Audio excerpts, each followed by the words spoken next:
Pernahkah kamu mendengar tentang perjanjian kuno yang konon menyebabkan Cirebon dan Banten tidak akan pernah bisa bersatu? Ini bukan sekadar mitos, tapi sebuah kisah yang tertanam kuat dalam sejarah dan kepercayaan masyarakat Jawa, yaitu Perjanjian Karanggetas. Sebuah perjanjian yang melibatkan kekuatan besar, kutukan Nyi Roro Kidul dan kesaktian Sunan Gunung Jati. Kisah ini berawal dari seorang pangeran bernama Brata Kelana, putra kesayangan Sunan Gunung Jati. Suatu hari, Brata Kelana berlayar ke Laut Selatan dengan niat mulia, yaitu untuk menyebarkan ajaran Islam. Namun, perjalanannya tidak berjalan mulus. Konon, ia dianggap lancang karena memasuki wilayah kekuasaan Nyi Roro Kidul, Sang Ratu Laut Selatan, tanpa izin. Murka Sang Ratu pun tak terbendung. Dalam pertarungan sengit di tengah samudra, Pangeran Brata Kelana gugur. Kapal dan seluruh awaknya ditelan ombak ganas. Kabar duka ini sampai ke telinga Sunan Gunung Jati. Hatinya hancur, namun sebagai seorang wali dan pemimpin, ia tahu harus bertindak. Dengan kesaktiannya, Sunan Gunung Jati berangkat ke Laut Selatan untuk menemui Nyi Roro Kidul dan mengambil jasad putranya. Pertemuan antara dua kekuatan besar ini bukanlah pertemuan biasa. Terjadilah dialog sengit yang mengguncang alam gaib. Nyi Roro Kidul menolak mengembalikan jasad sang pangeran. Ia merasa wilayahnya telah dilanggar. Namun, Sunan Gunung Jati dengan kebijaksanaannya berhasil membuat sebuah kesepakatan. Kesepakatan inilah yang kemudian dikenal sebagai Perjanjian Karanggetas. Isi perjanjian itu sangat berat. Sunan Gunung Jati bersumpah bahwa keturunannya dan seluruh rakyat Cirebon tidak akan pernah mengambil jodoh dari keturunan Pajajaran atau wilayah Banten, yang saat itu masih bagian dari Pajajaran. Mengapa? Karena Nyi Roro Kidul dipercaya berasal dari garis keturunan Pajajaran. Sebagai gantinya, jasad Pangeran Brata Kelana dikembalikan dan dimakamkan dengan layak.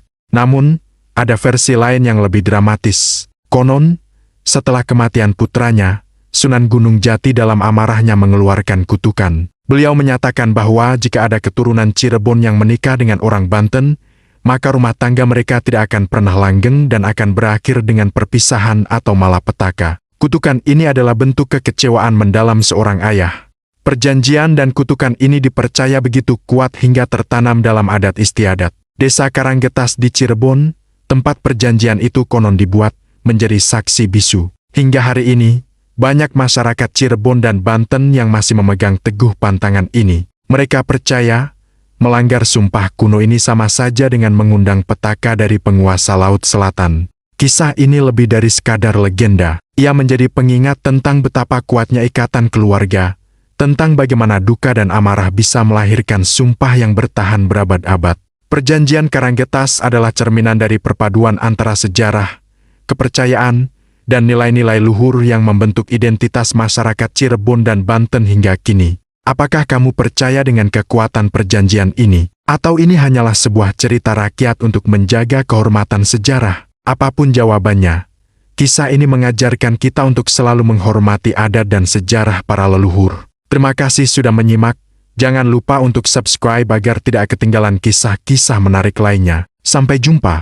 Kisah pertarungan Sunan Gunung Jati melawan penguasa Laut Selatan. Duration 600 seconds 10 minutes. Word count 1500 words. Language Indonesian. Platform YouTube. Constraint checklist dan confidence score 1. Halo semuanya, selamat datang kembali di channel kami. Hari ini, kita akan menyelami salah satu kisah paling legendaris dalam sejarah penyebaran Islam di Nusantara. Sebuah cerita yang memadukan spiritualitas, keberanian, dan kekuatan gaib. Kita akan membahas pertarungan epik antara Sunan Gunung Jati, salah satu wali Songo, melawan penguasa Laut Selatan yang misterius.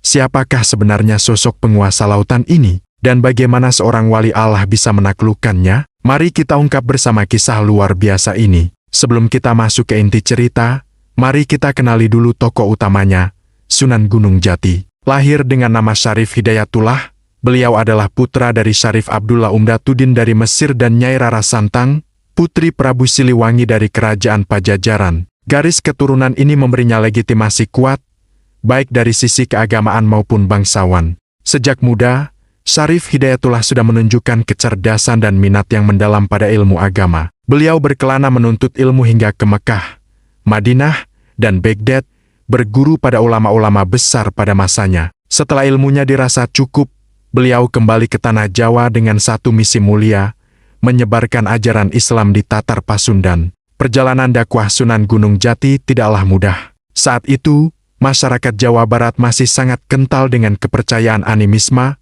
dinamisme, dan ajaran Hindu-Buddha warisan kerajaan Pajajaran. Salah satu tantangan terbesar datang dari entitas gaib yang sangat dihormati dan ditakuti oleh masyarakat pesisir, yaitu penguasa Laut Selatan. Dalam banyak versi cerita rakyat, penguasa ini sering diidentikan dengan sosok Nyi Roro Kidul atau Ratu Kidul. Namun, dalam konteks pertarungan dengan Sunan Gunung Jati, beberapa babat menyebutkan nama yang berbeda, yaitu Ratu Angin-Angin atau terkadang disebut juga sebagai pimpinan para lelembu di wilayah itu. Penguasa Laut Selatan ini memiliki pengaruh yang sangat besar.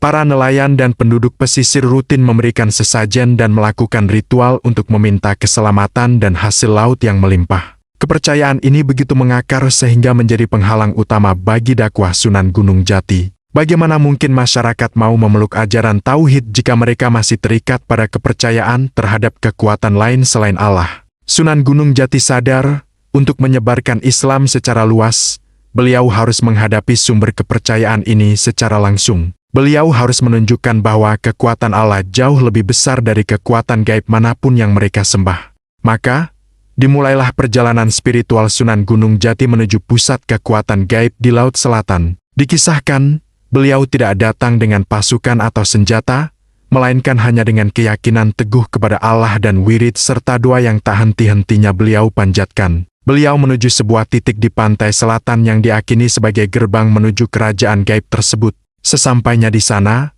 Sunan Gunung Jati duduk bersila di atas sebuah batu karang, memusatkan seluruh pikiran dan batinnya hanya kepada Sang Pencipta. Kehadiran seorang wali dengan tingkat spiritualitas setinggi Sunan Gunung Jati tentu saja menggetarkan alam gaib. Energi suci yang beliau pancarkan terasa seperti bara api bagi para lelembut dan jin di lautan. Penguasa Laut Selatan pun merasa terganggu. Kerajaannya yang tenang tiba-tiba bergejolak. Dalam beberapa versi cerita, sang penguasa lautan kemudian menampakkan dirinya di hadapan Sunan Gunung Jati. Sosoknya digambarkan sangat cantik dan berwibawa, mengenakan pakaian kebesaran layaknya seorang ratu, diiringi oleh para pengikut setianya. Dialog pun terjadi. Sang ratu bertanya, "Wahai manusia, siapakah engkau yang berani datang dan mengusik ketenangan kerajaanku? Apa tujuanmu kemari?" Dengan tenang dan penuh wibawa, Sunan Gunung Jati menjawab, "Aku adalah hamba Allah, datang untuk mengajak semua makhluk, termasuk engkau dan rakyatmu, untuk menyembah hanya kepada Allah, Tuhan semesta alam. Hentikanlah menyesatkan manusia dengan meminta mereka menyembahmu." Tentu saja, ajakan ini ditolak mentah-mentah. Sang ratu yang telah berkuasa selama ratusan, bahkan ribuan tahun, merasa kekuasaannya ditantang.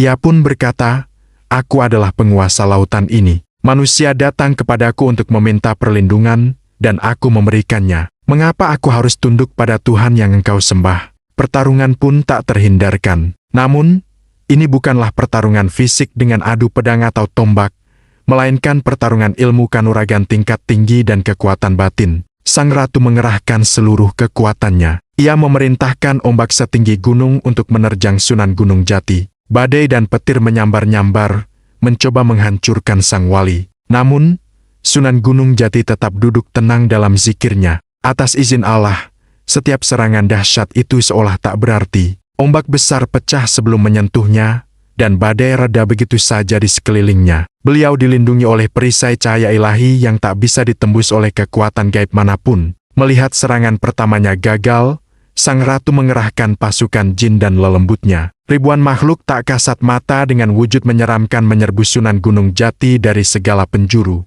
Mereka mencoba mengganggu konsentrasi dan merasuki jiwa sang wali. Namun, setiap kali mereka mendekat, mereka terpental dan hangus oleh cahaya zikir yang dipancarkan Sunan Gunung Jati. Lafaz la ilaha illallah yang keluar dari lisan beliau menjadi senjata paling ampuh yang meluluh lantakan pasukan gaib tersebut. Pertarungan batin ini berlangsung selama berhari-hari. Ada yang mengatakan 3 hari 3 malam, ada pula yang menyebut 7 hari 7 malam. Selama itu, Sunan Gunung Jati tidak makan, tidak minum, dan tidak tidur. Beliau terus-menerus berzikir dan berdoa, memohon pertolongan Allah. Di sisi lain, kekuatan sang ratu semakin terkuras. Ia menyadari bahwa kekuatan yang dihadapi bukanlah kekuatan manusia biasa, melainkan kekuatan yang bersumber langsung dari Yang Maha Kuasa. Pada puncaknya, Sunan Gunung Jati mengeluarkan senjata pamungkasnya, bukan keris atau pusaka, melainkan sebuah tasbih yang selalu menemaninya berzikir. Beliau melemparkan tasbih itu ke arah lautan. Seketika, air laut yang tadinya bergejolak hebat menjadi tenang. Namun, di dalam kerajaan gaib, tasbih itu berubah menjadi ribuan tentara gaib bercahaya yang menyerbu istana sang ratu. Pasukannya porak-poranda dan sang ratu pun akhirnya terdesak. Menyadari kekalahannya, ratu penguasa laut selatan akhirnya menyerah. Ia muncul kembali di hadapan Sunan Gunung Jati, kali ini dengan sikap takluk. Ia mengakui kebesaran Allah dan kekuatan iman sang wali. Dalam beberapa versi, dikisahkan bahwa sang ratu kemudian bersedia memeluk Islam. Ia berjanji tidak akan lagi mengganggu manusia dan tidak akan menyesatkan mereka untuk menyembahnya. Bahkan, ia berjanji akan membantu perjuangan dakwah Sunan Gunung Jati. Ada sebuah dialog menarik setelah pertarungan ini. Sunan Gunung Jati berkata, "Kekuasaanmu di lautan ini adalah atas izin Allah. Gunakanlah untuk menjaga keseimbangan alam, bukan untuk menyesatkan manusia." Sebagai tanda takluknya, sang ratu mempersembahkan upeti berupa hasil laut yang melimpah dan pusaka-pusaka dari kerajaannya. Namun, Sunan Gunung Jati menolak semua itu. Beliau hanya meminta satu hal, agar sang ratu dan para pengikutnya tidak lagi menjadi penghalang bagi syiar Islam. Kemenangan Sunan Gunung Jati atas penguasa Laut Selatan menjadi titik balik penting dalam dakwahnya. Kabar ini menyebar dengan cepat ke seluruh pelosok pesisir. Masyarakat yang tadinya takut dan menyembah kekuatan gaib lautan, kini melihat ada kekuatan yang jauh lebih besar, yaitu kekuatan Allah SWT. Mereka mulai berbondong-bondong datang kepada Sunan Gunung Jati untuk belajar Islam. Para nelayan tak lagi memberikan sesajen ke laut, melainkan berdoa langsung kepada Allah sebelum melaut. Kepercayaan tauhid mulai tertanam kuat, menggantikan kepercayaan lama. Kisah ini lebih dari sekadar cerita pertarungan gaib. Ini adalah sebuah simbol perjuangan akidah. Pertarungan Sunan Gunung Jati merepresentasikan pertarungan antara tauhid melawan syirik, antara cahaya iman melawan kegelapan kemusyrikan. Kemenangan beliau bukanlah kemenangan pribadi, melainkan kemenangan ajaran Islam yang dibawa oleh para wali Allah. Kisah ini mengajarkan kita bahwa dengan keyakinan yang teguh dan pertolongan Allah, sebesar apapun rintangan yang kita hadapi, pasti bisa diatasi. Hingga saat ini, jejak-jejak spiritual dari peristiwa ini masih bisa dirasakan.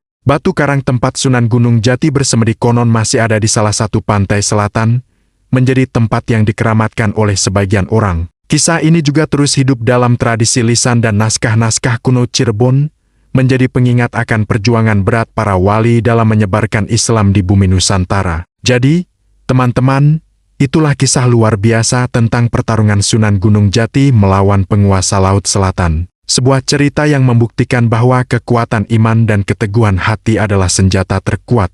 Semoga kisah ini bisa menambah wawasan dan menginspirasi kita semua. Apa pendapat kalian tentang cerita ini? Apakah kalian punya versi lain yang pernah kalian dengar? Tulis di kolom komentar ya. Terima kasih sudah menonton sampai akhir. Jangan lupa untuk like, komen, dan subscribe channel kami agar tidak ketinggalan video-video menarik lainnya seputar sejarah dan misteri Nusantara. Sampai jumpa di video berikutnya.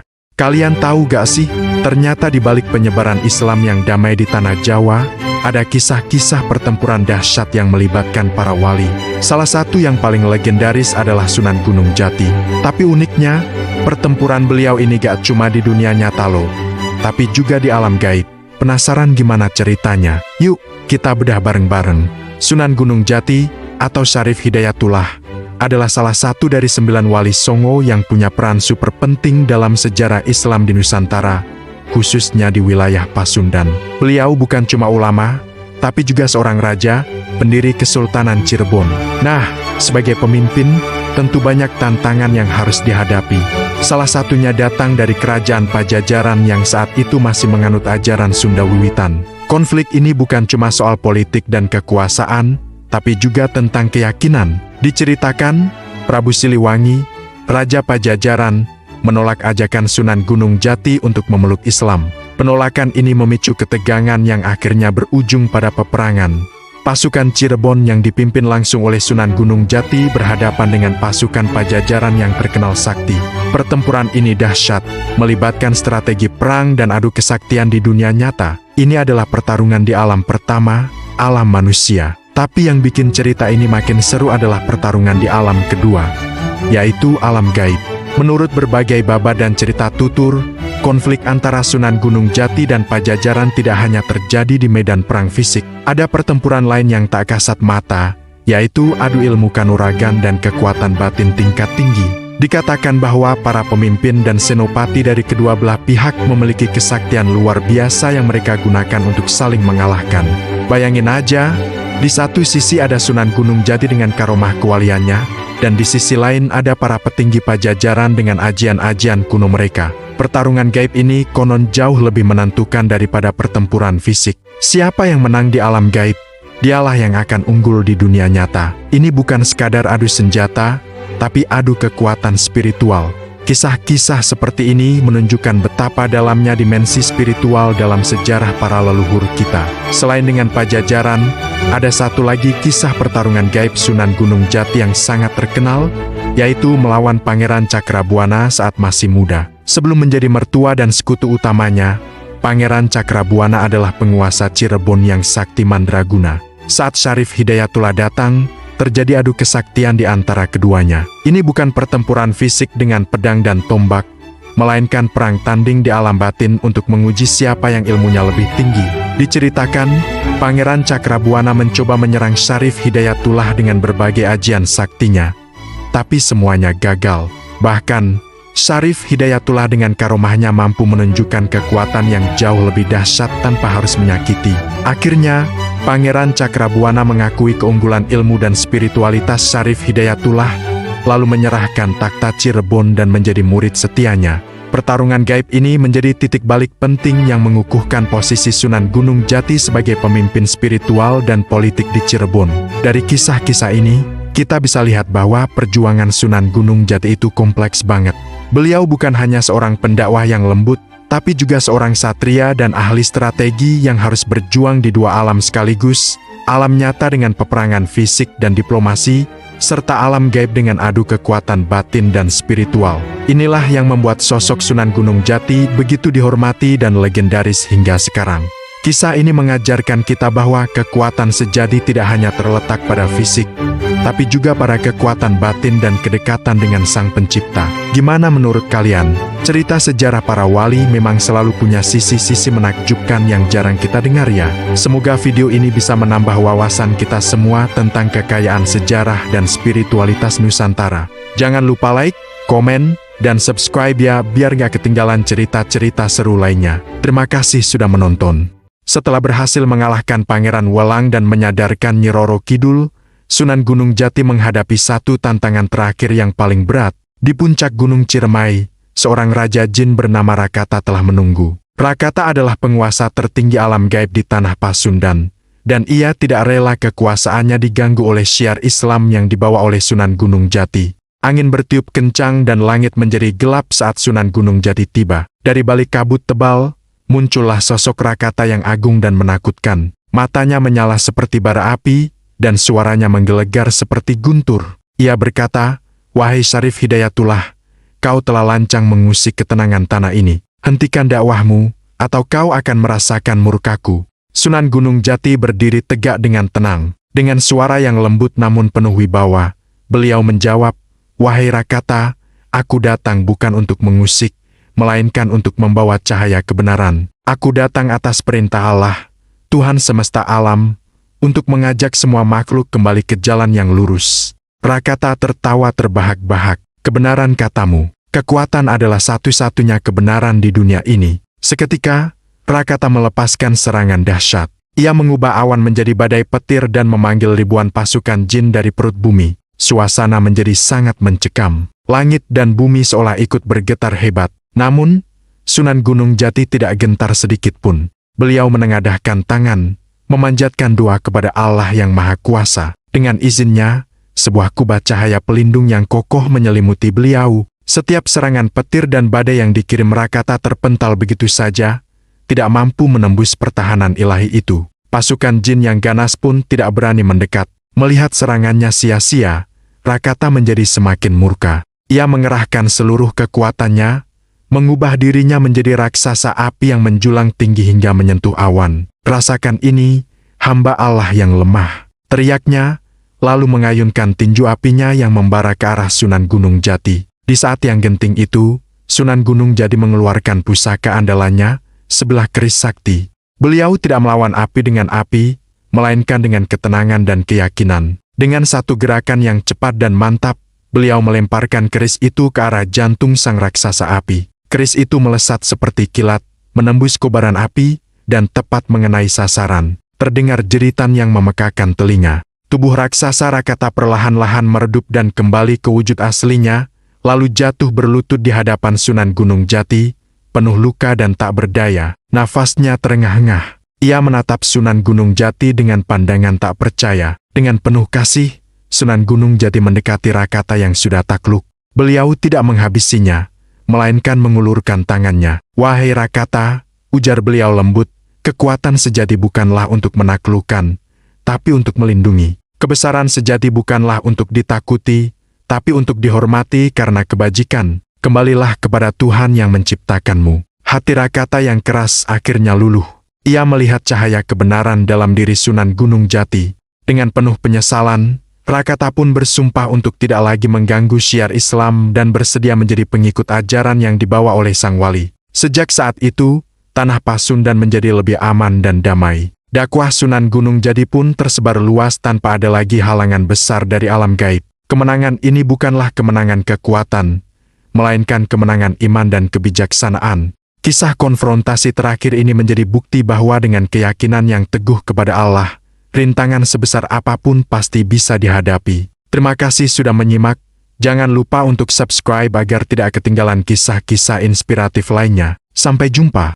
Kisah-kisah para wali Songo selalu penuh dengan keajaiban dan hikmah yang mendalam. Salah satu yang paling menarik adalah cerita tentang Sunan Gunung Jati atau Syarif Hidayatullah. Bukan hanya sebagai penyebar agama Islam yang bijaksana, beliau juga dikenal memiliki kesaktian yang luar biasa. Dan puncak dari semua kesaktian itu teruji dalam sebuah pertarungan legendaris yang terjadi di puncak Gunung Jati. Gunung Jati, yang sekarang lebih dikenal sebagai Astana Gunung Jati di Cirebon, bukanlah gunung berapi yang menjulang tinggi, melainkan sebuah bukit yang menjadi saksi bisu sejarah penyebaran Islam di tanah Jawa. Disinilah Sunan Gunung Jati sering menyendiri, bermunajat kepada Allah, dan mengasah ilmu spiritualnya. Namun, ketenangan itu tidak berlangsung selamanya. Alkisah, ada seorang pendeta dari negeri seberang, ada yang menyebut dari India, ada pula yang bilang dari Persia. Namanya adalah Syekh Datuk Kahfi, meski beberapa versi menyebut nama yang berbeda. Pendeta ini bukanlah orang sembarangan.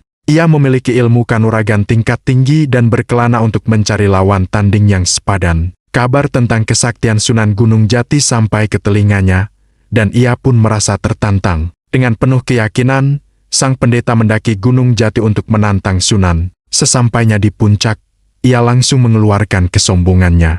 Ia mengaku sebagai orang paling sakti di dunia dan menantang Sunan Gunung Jati untuk membuktikannya. Sunan Gunung Jati, dengan ketenangan yang luar biasa, hanya tersenyum. Beliau tidak terpancing emosi. Sebaliknya, beliau justru memberikan ujian yang sederhana namun penuh makna. Sunan mengambil sebatang lidi, menancapkannya ke tanah, dan berkata, "Jika engkau memang sakti, cabutlah lidi ini dari tanah." Mendengar tantangan yang terkesan meremehkan itu, sang pendeta tertawa terbahak-bahak. Dengan angkuh ia mencoba mencabut lidi itu. Tapi, apa yang terjadi? Lidi itu seolah menyatu dengan bumi, tak bergeming sedikit pun. Ia mengerahkan seluruh tenaga dan ilmunya, urat-uratnya menonjol, keringat membasahi tubuhnya, tapi lidi itu tetap kokoh tertancap. Setelah sekian lama mencoba dan gagal, sang pendeta pun menyerah dengan napas terengah-engah. Ia menyadari bahwa orang di hadapannya bukanlah manusia biasa. Dengan penuh rasa malu dan takjub, ia mengakui kehebatan Sunan Gunung Jati. Sunan Gunung Jati kemudian dengan mudah mencabut lidi itu hanya dengan 2 jari. Beliau lalu menjelaskan, kesaktian sejati bukanlah untuk disombongkan, melainkan untuk mendekatkan diri kepada Sang Pencipta. Semua kekuatan ini hanyalah titipan dari Allah. Mendengar nasihat yang penuh hikmah itu, Hati sang pendeta luluh.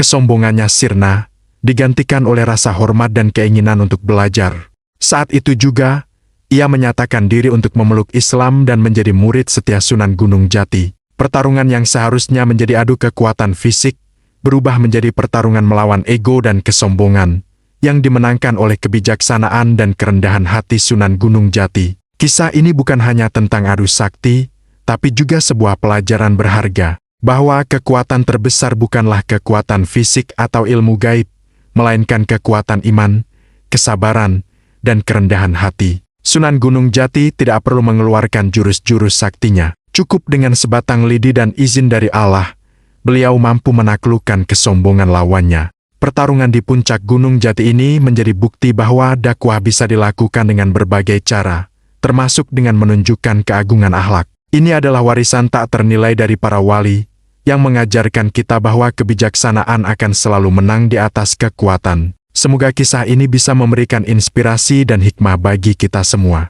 Jangan lupa untuk terus mengikuti channel ini untuk kisah-kisah menarik lainnya. Terima kasih sudah menonton, sampai jumpa di video berikutnya.